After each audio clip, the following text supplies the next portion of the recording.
अस्सलाम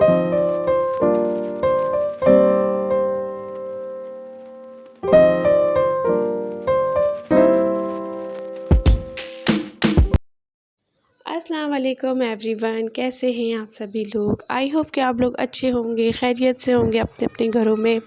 अल्लाह पाक सबकी हिफाजत करे, सबको महफूज रखे अपने अपने घरों में। आज है चांद रात। मैंने आज अपने घर में जो डेली रूटीन में मैं जो अक्सर काम करती हूँ, तो सोचा आप लोगों के साथ शेयर करूँ। तो आज मैंने अपना फ्रिज क्लीन किया है क्योंकि लाज़मी माशाल्लाह बकरीद होती है तो गोश्त वग़ैरह भी आता है। तो डीप फ्रीज़र को अगर हम साफ़ कर देते हैं, यानी कि जो बर्फ़ वग़ैरह होती है, अगर उसको हम साफ़ कर दें तो सही रहता है, आसानी से रख दिए जाते हैं। वरना तो फिर डीप फ्रीज़र फिर वो बर्फ़ का पानी छोड़ देता है तो बहुत मसला हो जाता है। तो मैंने आज सोचा अपना पूरा फ्रिज साफ़ करूँ। मैंने अपना पूरा फ्रिज साफ़ किया, जो मैंने आप लोगों के साथ शेयर कर रही हूँ। बहुत मुश्किल होती है फ्रिज साफ़ करना। ये मैंने ईद पे साफ़ किया था और अब मैंने यानी कि ये मैं पूरा प्रॉपर साफ़ कर रही हूँ, क्योंकि मेरे फ्रिज के जो ग्लास जो रैक हैं, कभी कोई चीज़ गिर जाती है तो बस मैं उसको निकालती हूँ और उसको वॉश कर दिया और रख दिया। लेकिन जब वो पूरा फ्रिज साफ़ करना होता है तो मैं सुबह 10 बजे से उठी हुई थी और मैंने फिर ये पूरा काम किया। पूरे अच्छे तरीके से इसको साफ़ करा, फिर उसकी एक-एक चीज़ मैंने निकाल के साफ़ करी है। तो मैं बहुत ज़्यादा थक गई थी।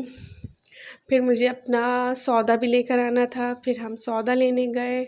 सौदा लेकर आए पूरे महीने का, क्योंकि बकरीद आ रही थी, तो बकरीद के हवाले से जो चीज़ें होती हैं, मसालों के पैकेट, कोल्ड ड्रिंक्स वग़ैरह सब ले आए माशाल्लाह से। बस अब इन्हें सेट करना, पहले तो ये फ्रिज का पूरा काम निपट जाए। तो ये जो मेरे जो शीशे के जो ग्लास हैं ना, ये इतने ज़बरदस्त होते हैं कि अगर जैसे कोई सालन गिर जाए या कोई रोगन गिर जाए ना, तो वो जो एक जाली होती है ना फ्रिज में, उससे वो पूरा नीचे तक चला जाता है। फिर वो पूरा फ्रिज गंदा हो जाता है। तो मुझे ना इतनी ज़्यादा क्लीन मैं करती नहीं हूँ। मैं हमेशा महीने में 1 दफ़ा या 2 महीने में बाद, इससे ज़्यादा मैं अपना फ्रिज को ज़्यादा साफ़ नहीं करती हूँ, क्योंकि अगर कोई चीज़ गिरती है ना तो वो शीशे पर ही रहता है। फिर मैं शीशे पर ही उसी शीशे को निकाल के और वॉश करके और मैं लगा देती हूँ, तो बहुत ईज़ी रहता है। तो इसलिए मुझे अपने फ्रिज की ज़्यादा क्लीनिंग मैं करती नहीं हूँ, लेकिन जब करती हूँ तो फिर मैं पूरा प्रॉपर साफ़ करती हूँ। तो आज मैंने सोचा चलो पूरा प्रॉपर ही साफ़ कर लूँगी, डीप फ्रीज़र तो साफ़ हो ही रहा है, क्यों ना नीचे की भी सफाई हो जाए साथ-साथ। तो इसलिए ये पूरा फ्रिज मैंने साफ़ करा है। कोई भी अच्छे सॉफ्ट कपड़े से आप पूरे फ्रिज को साफ़ कर दें। पहले मैंने उसमें मैंने वो लगाया था, स्कॉच ब्राइट से मैंने पूरा साफ़ किया था। उसके बाद मैंने गीले कपड़े से पूरा साफ़ कर दिया। और ये मेरे लेंस है। ये मैं अपने लेंस फ्रिज में रखती हूँ और मेरे पास इतने सारे लेंस की कलेक्शन है। मैं फिर भी बहुत कम लेंस लगाती हूँ। तो ये मेरे पास शायद 5-6 लेंस हैं कलर के। तो अभी मैंने अपना ये सारा सामान निकाला है। अचार मेरा फ़ेवरेट होता है। मैं अचार घर में भी बनाती हूँ और कभी-कभी मैं बाहर से भी ख़रीदती हूँ, और मेरा फ़ेवरेट है। मैं हर साल के साथ अचार ज़रूर लेती हूँ। ये भी मेरे फ्रिज में एनी टाइम रहता है। फ्रिज पूरा साफ़ हो चुका है, क्लीन मैंने कर दिया है माशाल्लाह से। बस अब ये रैक्स लगाना है। ये रैक लगाना बहुत मुश्किल लगता है मुझे, क्योंकि इसकी सेटिंग मुझे बिल्कुल सही से नहीं आती है और ज़फ़र घर में थे नहीं, तो ये बस मैंने ही उल्टे सीधे करके, कभी सीधा करके लगा रही थी, कभी उल्टा, कहीं से भी बस एडजस्ट हो जाए ये और ये अंदर चला जाए। बट हो गया अल्हम्दुलिल्लाह, पूरा फ्रिज साफ़ हो गया था। और आज मेरा रोज़ा भी है, तो बस अल्लाह पाक मेरा रोज़ा भी कबूल फ़रमाए। और गर्मी भी आज बहुत क्लास की हो रही है। खैर, अल्लाह का शुक्र है, फिर भी सही चल रहा है रोज़ा तो। ये था फ्रिज साफ़ करने का व्लॉग। आई होप कि आप लोग को अच्छा लगेगा। इसके बाद हम अपनी सौदा सेट करेंगे। जो ज़फ़र लेकर आए थे, मैं तो गई नहीं थी क्योंकि मेरा तो रोज़ा था और मैं फिर बच्चों के साथ जाती भी नहीं हूँ लेने के लिए। तो ज़फ़र ही लेकर आते हैं सारी घर की सौदा। तो ज़फ़र लेकर आएँगे। उनका वेट कर रहे थे हम लोग कि वो जल्दी से ले आएँ, फिर हम सब मिलके सेट कर देते हैं।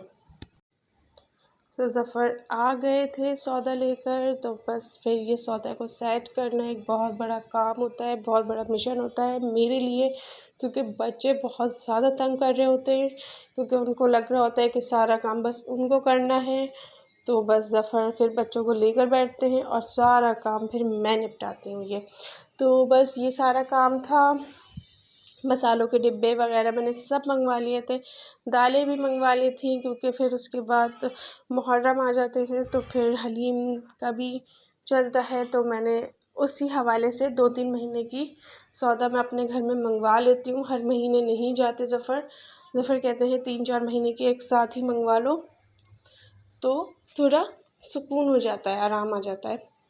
तो हम सभी चीज़ें एक साथ लिख देती हूँ मैं, और ये लेकर आ जाते हैं काफ़ी चीज़ें। तो ये सारा सामान आ चुका है हमारा, अब इन्हें सेट करना और इनको अपनी अपनी जगहों पे पहुंचाना एक बहुत बड़ा मिशन होता है, क्योंकि मेरा रोज़ा भी है तो ये काम थोड़ा मुश्किल होता है। खैर अल्हम्दुलिल्लाह फिर भी हो जाएगा, अल्लाह का शुक्र है। और ये जो मैंने रफ़ान का पुडिंग का जो मैंने पैकेट मंगवाया है, ये बहुत ज़बरदस्त बनती है इसकी पुडिंग, और मेरे बच्चे बहुत शौक़ से खाते हैं। बच्चों के लिए ये बहुत ज़्यादा अच्छी भी है, और एक बच्चों का अच्छा सा उनको टेस्ट मिलता है, एक न्यू टेस्ट मिलता है।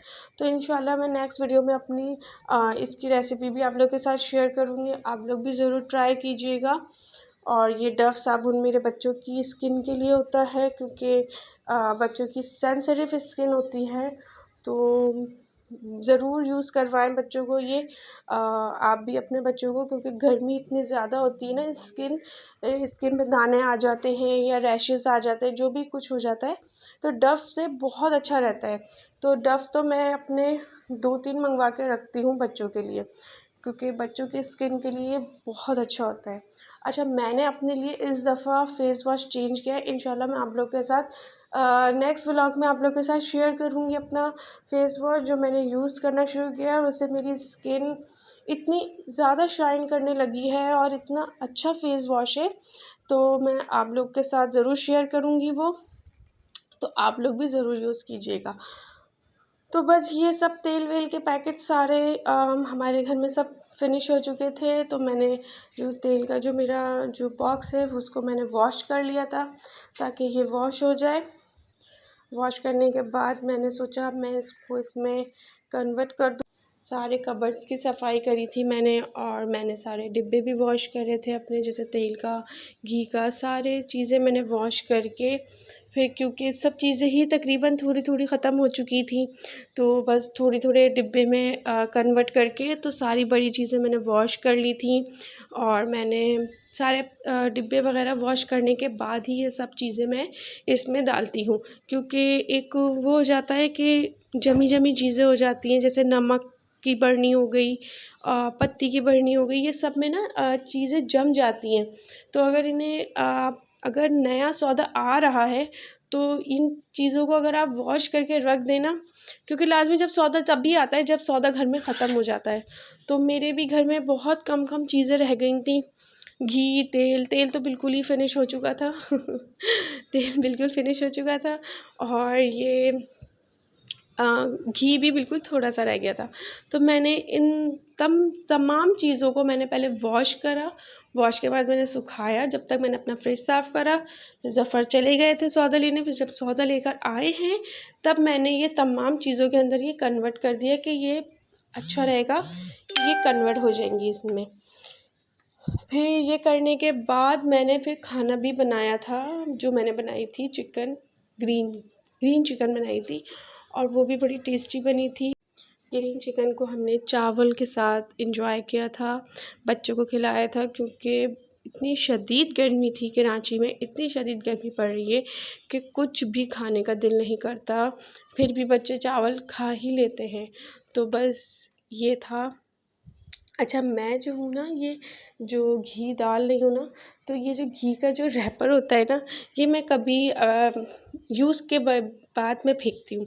जैसे मैं यूज़ कैसे करती हूँ, जैसे मैं आटा गूँथती हूँ, तो आटा गूँथने के बाद इसको मैं बिल्कुल उल्टा करके ना, और इसकी जो रैप शॉपर में जो इसकी जो बैग है, ये जिसमें ये घी निकल रहा है, का पूरा जो हिस्सा होता है ना अपने हाथ में पहन के, सीधा पहन के और उल्टा इसको करके ना अपने आटे में लगाती हूँ। इससे इसमें ये होता है जिसका जितना भी घी था ना वो सारा आटे में आ जाता है। और मैं ये कभी भी नहीं फेंकती, ना तेल का ना घी का। तेल को भी मैं रैपर इसका संभाल के रखती हूँ, और घी का भी निकालने के बाद जो है आटा जब गूँथ लेती हूँ ना मैं, क्योंकि आटे में मैं लगाती हूँ घी लगाकर मैं अपना आटा गूँथती हूँ, क्योंकि रोटी थोड़ी सॉफ्ट बनती है। बच्चे थोड़ा शौक से खाते हैं, इस तरह सॉफ्ट होती है ना रोटी, तो बच्चों के लिए अच्छा रहता है ये चीज़। तो मैं हमेशा जो है ना, जब घी का और तेल का रैपर आता है ना, तो जब मुझे आटा नहीं गूँथना होता है ना, उस टाइम भी तो मैं संभाल के रखती हूँ। जब मुझे आटा गूँथना होता है ना, फिर मैं उस रैपर को निकालती हूँ, पूरा अच्छी तरीके से उसको फाड़ती हूँ और अपने हाथ में पहन के उसका पूरा घी का जो होता है ना रैपर में, उल्टा करके मैं उसको पूरे में लगा देती हूँ। और ये बहुत अच्छा होता है, घी पूरा उसमें आ जाता है आटे में, तो उससे रोटी भी सॉफ्ट बनती है, अच्छा भी रहता है, वो ज़ाया भी नहीं होता इस तरीके से। तो जी, ये था आज का मेरा प्यारा सा छोटा सा व्लॉग। आई होप कि आप लोगों को अच्छा लगा होगा। हज का महीना है, अल्लाह पाक सबकी कुर्बानी कबूल फ़रमाए, और अल्लाह पाक हाजियों का हज कबूल फ़रमाए और सबकी दुआओं को कबूल फ़रमाए। तो मुझे भी अपनी दुआओं में याद रखिएगा और पढ़ते रहिए अल्लाहु अकबर, अल्लाहु अकबर। अल्लाह पाक सबकी परेशानियों को दूर करे, मेरी दुआ है ये। और अपना बहुत सारा ख्याल रखिएगा। इसी तरीके से मेरे चैनल पे विज़िट करते रहिएगा, मेरे व्लॉग्स को पसंद करते रहिएगा। इंशाल्लाह मैं नेक्स्ट व्लॉग में मिलूँगी आप लोग के साथ, और नेक्स्ट वीडियो में। अभी के लिए अल्लाह हाफ़िज़।